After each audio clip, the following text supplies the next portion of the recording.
खबर है मऊगंज जिले से, जहां मऊगंज थाना क्षेत्र के टडहर गांव में मंगलवार को सामने आई कथित लूट की वारदात का पुलिस ने खुलासा कर दिया है। दरअसल ये मामला लूट का नहीं बल्कि दो मोटरसाइकिलों की आपसी टक्कर का था, जिसे एक पक्ष ने जानबूझकर लूट की घटना में तब्दील कर दिया। घटना पटेहरा निवासी इंद्रभान पटेल और पन्नी निवासी रजनीश चतुर्वेदी के बीच हुई थी, जब दोनों की मोटरसाइकिलें आमने सामने से टकरा गई थी। जबकि हादसे में मामूली चोटें आईं, लेकिन रजनीश चतुर्वेदी ने पुलिस को सूचना दी कि अज्ञात बदमाशों ने उसे लूट लिया है। वहीं सूचना मिलते ही मऊगंज पुलिस हरकत में आ गई। जिले भर की पुलिस टीमों को अलर्ट कर दिया गया और संभावित आरोपियों की तलाश शुरू कर दी गई। लेकिन जब पुलिस ने घटनास्थल का निरीक्षण किया और दोनों पक्षों से गहन पूछताछ की तो सच सामने आ गया। पुलिस के अनुसार इंद्रभान पटेल रॉन्ग साइड से आ रहा था, जिससे यह दुर्घटना हुई। मौके पर लूट जैसी कोई घटना नहीं हुई थी। इस खुलासे के बाद पुलिस ने रजनीश चतुर्वेदी को झूठी सूचना देने का दोषी माना है और उसके खिलाफ कानूनी कार्यवाही की तैयारी की जा रही है। वहीं अब मऊगंज पुलिस ने आमजन को चेतावनी दी है कि इस तरह की झूठी सूचनाएं देने पर कानूनन अपराध है और इसमें सख्त कार्रवाई की जाएगी। आइए सुनते हैं इस पूरे मामले को लेकर पुलिस के आला अधिकारी क्या कह रहे हैं। ऐसे ही तमाम खबरों के लिए बने रहिए गौरव भारत न्यूज चैनल के दीपक तिवारी के साथ।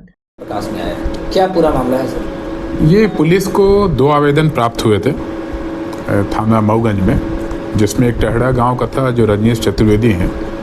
इनके द्वारा एक आवेदन दिया गया था कि मॉर्निंग में वो विंध्याचल जाना चाह रहे थे, तो उनके साथ कुछ लोगों ने लूट की वारदात करी और उसमें उनके द्वारा बताया कि 9,500 रुपये उनके पास लगभग थे जो छीन लिए गए। और दूसरा जो आवेदन था, ये आवेदन भी यहीं रहने वाले अमरजीत साकेत ने दिया था जो वनपाड़ा गांव का था, और उसका भी सेम आवेदन यही था कि कल रात में वो लेबर का काम करता है, तो कल छत में सेंटिंग वगैरह का काम किया। उसके बाद जब वापस गांव तरफ जा रहा था तो उसके साथ 5 लोगों ने छीना झपटी करी है और उसके पास से मोबाइल और उसका ये बाइक उनसे छीन लिया है। दोनों गंभीर मैटर थे।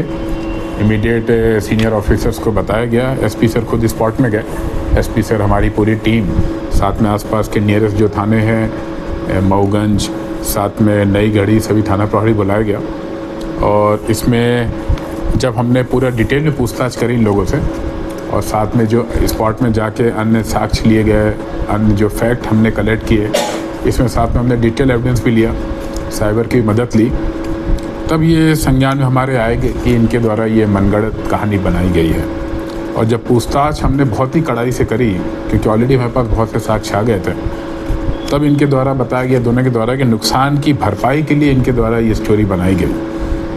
तो ये एक लूट की कहानी इनके द्वारा बनाई गई, जिसको बाद में इन्हें स्वीकार किया कि इस तरह से उनके द्वारा कहानी बनाई गई थी। ये निश्चित ही बड़ा ही किसी मैटर को बहुत हाइप दे करके सनसनीखेज बनाने का इनके द्वारा प्रयास किया गया था। इस पे तो हम विधि सम्मत कार्रवाई करेंगे ही। साथ में मेरा सभी से अपील है, पूरे मऊगंज वासियों से, कि पुलिस आपके सहयोग के लिए है और पुलिस राउंड द क्लॉक आपके साथ है, लेकिन सही ऑथेंटिक जानकारी आप पुलिस को अवेलेबल कराएं। कोई घटना होती तो सही बताएं, ताकि हमें उस घटना को इन्वेस्टिगेट करने में, सॉर्ट आउट करने में सहयोग मिल सके।